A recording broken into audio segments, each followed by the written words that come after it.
Hello दोस्तों। तो आज की इस वीडियो में हम लोग सीखने वाले हैं कि इस तरह के प्रश्नों का गुणनखंडन कैसे किया जाता है। तो देखिए, हमारा पहला प्रश्न है 2x² प्लस 10x प्लस 12 और दूसरा प्रश्न है 2x² प्लस 10x माइनस 12। आने की सिर्फ यहाँ प्लस और माइनस का फर्क है, यहाँ प्लस 12 है, यहाँ माइनस 12 है। तो चलिए इस वीडियो में हम लोग इन दोनों प्रश्नों को बहुत ही डिटेल में समझने वाले हैं। तो अगर आप गुणनखंडन करना नहीं जानते हैं तो इस वीडियो को पूरा देखिए ताकि आपको कोई भी कन्फ्यूजन ना बचे गुणनखंडन से संबंधित। तो चलिए स्टार्ट करते हैं क्वेश्चन नंबर 1 से। तो देखिए, गुणनखंडन करने का जो पहला स्टेप होता है, हम देखते हैं कि यहाँ जो पहला पद है x², इसके पहले कौन सी संख्या है। तो यहाँ देखिए 2 है, यानी कि इस x² के साथ जो गुना में है वो 2 है। और जो अंतिम संख्या है उसे ढूंढिए। तो अंतिम संख्या यहाँ 12 है, जिसके साथ किसी भी x वाला टर्म नहीं जुड़ा हुआ है, सिर्फ यह नंबर है यानी कि संख्या है, बाकी सभी में x वाले टर्म जुड़े हुए हैं। तो आप क्या कीजिए, यहाँ जो पहली संख्या 2 है और जो अंतिम संख्या 12 है, इन दोनों को गुना करना होता है। देखिए, अगर हम गुना करते हैं तो हमें क्या मिलता है, 2 गुना 12 हमें मिलेगा 24। तो हमें 24 मिल चुका है। अब हमें दो ऐसी संख्याएं ढूंढनी है जिसे अगर हम गुना करें तो इस 24 के बराबर यानी 24 मिले, और जिसे अगर हम जोड़ें तो हमें इस बीच वाली संख्या यानी इस प्रश्न के जो बीच वाली संख्या 10 है, जिसके साथ सिर्फ x वाला टर्म जुड़ा हुआ है, इसके बराबर मिले, यानी कि हमें 10 मिलना चाहिए। दो ऐसी संख्या ढूंढनी है जो दोनों शर्तों को पूरा करता हो, यानी कि गुना करने पर 24 मिलता हो और जोड़ने पर हमें 10 मिलता हो। जोड़ क्यों रहे हैं, देखिए यहाँ जोड़ का साइन क्यों दे रहे हैं, ध्यान दीजिए कि इस 12 के पहले जो साइन लगा हुआ है वो प्लस का है, तो यहाँ हमें जोड़ना पड़ेगा, यानी कि जोड़ने से हमें 10 मिलना चाहिए। तो चलिए ढूंढते हैं ऐसे संख्याएं। तो ढूंढने का जो तरीका होता है, देखिए यहाँ जो हमें गुना करने पर जो संख्या मिल रही है 24, इस 24 को हम लोग अभाज्य गुणनखंडन करेंगे। तो अभाज्य गुणनखंडन कैसे करते हैं, ध्यान दीजिए। जैसे आप एलसीएम निकालते हैं तो इस तरह का एक फॉर्मेट बनाते हैं और भागा देना शुरू करते हैं। तो सबसे छोटी अभाज्य संख्या से यहाँ भागा देंगे। तो सबसे छोटी अभाज्य संख्या 2 है, 2 से भागा दीजिए तो 12 बार में जाएगा। अब फिर से देखिए 2 से भागा जा रहा है तो बिल्कुल जा रहा है, कितने आएगा, 6 आएगा। फिर से चेक कीजिए तो 2 से भागा जाएगा कितनी बार में, 3 बार में। अब यहाँ देखिए 2 से भागा नहीं जाएगा, तो अगली अभाज्य संख्या 3 है, उससे भागा दीजिए। तो 3 से 3 को भागा देंगे तो 1 मिलेगा। अब हमारा गुणनखंडन हो चुका है। इसे हम 24 बराबर लिख सकते हैं। तो 24 बराबर हम लिखेंगे इसे, देखिए क्या है, 2 गुना 2 गुना 2 गुना 3, यानी 2 गुना 2 गुना 2 गुना 3, यानी इस 24 का जो अभाज्य गुणनखंडन है वो इस प्रकार है। अब हमें क्या करना है, देखिए इन्हीं संख्याओं के प्रयोग से हमें दो नंबर्स ऐसे ढूंढने हैं जिन्हें गुना करेंगे तो 24 मिलेगा और जिन्हें जोड़ेंगे तो 10 मिलेगा। तो ऐसे नंबर कैसे ढूंढेंगे, देखिए यहाँ दिमाग लगाना होता है, आपको एक दूसरे पर प्रयोग करके देखना होता है कि ऐसी संख्या कैसे मिलती है। मान लीजिए अगर हम इन दोनों को गुना करते हैं तो हमें क्या मिलता है, हमें मिलेगा 4। देखिए हमें इन दोनों को गुना करने पर यहाँ 4 मिल रहा है।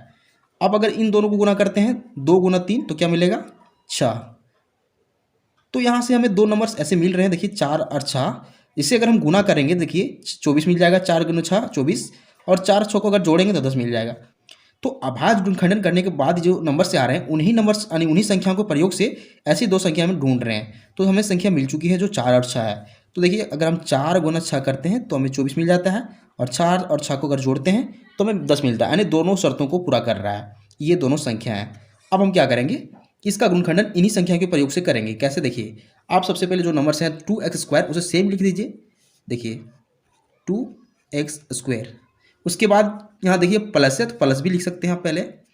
अब ध्यान दीजिए इस 10x को हमें चेंज करना है, किसमें, इस 4 + 6 में। लेकिन यहाँ x का टर्म है यानी इसके साथ x भी जुड़ा हुआ है, तो इन दोनों के साथ हम लोग x जोड़ देंगे, यानी 4x + 6x कर देंगे। देखिए 10x के बदले हम लोग 4x + 6x कर देंगे, क्योंकि इन दोनों को जोड़ेंगे तो हमें सेम वैल्यू मिलने वाला है जो 10x हो जाएगा। अब यहाँ जो बचा हुआ टर्म है 12, उसे +12 लिख दीजिए। तो हम लोग इन्हें 4 अलग अलग पदों में तोड़ चुके हैं। तो आप चाहें तो यहाँ से आप कॉमन ढूंढ सकते हैं, और नहीं तो आप इसे और एक स्टेप बढ़ा के इसे विस्तार कर सकते हैं। कैसे विस्तार करते हैं, देखिए अगर हम इस फर्स्ट पद की बात करते हैं तो 2x² को कैसे लिख सकते हैं, देखिए इसको गुणनखंडन करेंगे। इस पहली संख्या 2 जो है इसके साथ, उसका गुणनखंडन क्या हो जाएगा, सिर्फ 2 हो जाएगा। उसके बाद यहाँ x² का जो गुणनखंडन हो जाएगा वो क्या हो जाएगा, x गुना x। अब यहाँ 4x की बात हो रही है, प्लस दीजिए पहले। 4x को क्या लिख सकते हैं, 2 गुना x। इसी प्रकार इसको भी विस्तार करना है, यानी कि एक्सपेंड करना है। तो देखिए प्लस यहाँ साइन देंगे, पहले प्लस है तो 6 को क्या लिख सकते हैं, 2 गुना 3, और फिर x है तो गुना में x। 12 को क्या लिख सकते हैं, देखिए 12 का जो गुणनखंडन है वो ये है, 2 गुना 3 लिख सकते हैं, प्लस देखिए 2 गुना 3। अब ध्यान दीजिए ये जो टर्म्स आ रहा है ये चारों पदों का विस्तार रूप है, यहाँ से यहाँ तक, फिर यहाँ से यहाँ तक। अब क्या करना है कि इन्हीं में कॉमन ढूंढना है, इन दोनों नज़दीक यानी एक दूसरे के नज़दीक वाली पदों में से कॉमन ढूंढना है, फिर इन दोनों में से कॉमन ढूंढना है। तो कॉमन ढूंढते कैसे, देखिए कॉमन का मतलब क्या है, जो दोनों में अवेलेबल हो। कैसे, देखिए आप मान लीजिए यहाँ जो 2 है उसे ढूंढिए, 2 इसमें है क्या, इसमें भी 2 है, यानी कि दोनों में अवेलेबल है, तो यहाँ से 2 दोनों में है तो 2 कॉमन आ गया। फिर x की बात कीजिए तो x यहाँ भी है और x यहाँ भी है, तो x यहाँ से कॉमन आ गया, यानी 2x कॉमन आ चुका है। अब देखिए यहाँ कुछ कॉमन है तो फिर से ढूंढिए, तो कॉमन यहाँ कुछ नहीं बचा हुआ है, अलग अलग टर्म्स हैं। तो क्या करेंगे, यहाँ एक कोष्टक का साइन देंगे और जो बचा हुआ पद है उसे लिख दीजिए। यहाँ x बच रहा है क्योंकि ये दोनों कॉमन आ चुके हैं, तो x लिख दीजिए। फिर प्लस का साइन है तो प्लस लिख दीजिए। अब यहाँ देखिए क्या बच रहा है, यहाँ 2 बच रहा है तो 2 लिख दीजिए, कॉमन में आ जाएगा, यानी कि कोष्टक में आ जाएगा। तो अब देखिए इन दोनों का कॉमन ले चुके हैं। अब ध्यान दीजिए कि इन दोनों में भी कॉमन लेना है। तो देखिए इसमें क्या है, यहाँ भी 2 है और यहाँ भी 2 है, तो देखिए इन दोनों के पास प्लस का साइन है, तो इन दोनों में प्लस का साइन यहाँ पहले कॉमन आएगा, फिर यहाँ इन दोनों में 2 है तो 2 कॉमन आ जाएगा। इसके बाद कौन सी संख्या कॉमन है, यहाँ भी 3 है और यहाँ भी 3 है जो अंतिम में है, तो 2 गुना 3 आ जाएगा कॉमन। अब यहाँ कोई कॉमन नहीं बचा हुआ है, तो क्या करेंगे, कोष्टक का साइन देंगे और यहाँ जो पद बच रहा है x उसे लिख देंगे, और फिर यहाँ प्लस का साइन देंगे और यहाँ जो बच रहा है 2 उसे लिख देंगे। अब देखिए यहाँ सबसे पहले चेक करना होता है कि जो दोनों कोष्टक में आ रहा है इसके अंदर सेम पद है या नहीं। तो यहाँ x+2 यहाँ भी है कोष्टक के अंदर और x+2 यहाँ भी है, यानी कि कोष्टक के अंदर दोनों पद अगर एक समान हो, यानी एक समान पद मिल रहे हैं, तो इसका मतलब है कि हमारा गुणनखंडन सही बन रहा है, ये दोनों कोष्टक के पद मिलने चाहिए। अब क्या करने वाले हैं हम लोग, देखिए x+2 दोनों में अवेलेबल है, तो x+2 को हम लोग फिर से कॉमन ले लेंगे क्योंकि दोनों में है। अब कॉमन ले चुके हैं तो यहाँ जो टर्म्स बच रहा है 2x उसे कोष्टक के अंदर लिखिए 2x, फिर यहाँ प्लस है तो प्लस लिखिए।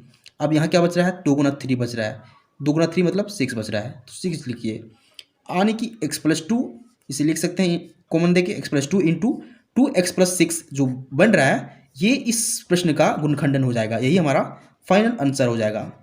तो ये तरीका होता है गुणनखंडन करने का। हम लोग फर्स्ट सवाल हल कर चुके हैं, अब हम लोग सेकंड सवाल हल करेंगे, लेकिन आप क्वेश्चन 2 को स्किप मत कीजिए, इसे पूरा देखिए क्योंकि यहाँ माइनस का साइन लगा हुआ है, यहाँ प्लस था यहाँ माइनस का साइन लगा हुआ है, और माइनस के साइन में स्टूडेंट को काफ़ी डाउट होता है, आप इसको क्लियर करके ही जाइए। तो स्टार्ट करते हैं क्वेश्चन नंबर 2 से। देखिए फिर वही करना है कि यहाँ जो पहली संख्या 2 है और अंतिम संख्या 12 उसको गुना करेंगे। तो जानते हैं अगर हम 2 गुना 12 करेंगे तो हमें मिलने वाला है 24। अब ध्यान दीजिए इस 24 का अभाज्य गुणनखंडन क्या था, 2 गुना 2 गुना 2 गुना 3, इसे लिख सकते हैं 24 बराबर, देखिए 2 गुना 2 गुना 2 गुना 3, ये होगा 24 का अभाज्य गुणनखंडन। अब क्या करना है कि हमें 2 ऐसी संख्याएं ढूंढनी है, देखिए जिसे अगर हम गुना करें तो हमें 24 मिलेगा, और जिसे अगर हम माइनस करें तो हमें बीच वाली संख्या 10 मिलेगा। आपके मन में सवाल उठ सकता है कि यहाँ माइनस क्यों करना है, क्योंकि यहाँ जो अंतिम संख्या है उसके पहले साइन क्या लगा हुआ है, यहाँ माइनस लगा हुआ है, तो हमें माइनस ही करना पड़ेगा, यानी घटाना पड़ेगा। तो ऐसी 2 संख्या कौन सी है जिसे घटाने पर हमें 10 मिले और गुना करने पर हमें 24 मिले, वो कहाँ से मिलेगा, तो इन चारों गुणनखंडों में से हमें मिलेगा। इन्हीं चारों गुणनखंडों के प्रयोग से हमें संख्याएं ढूंढनी है।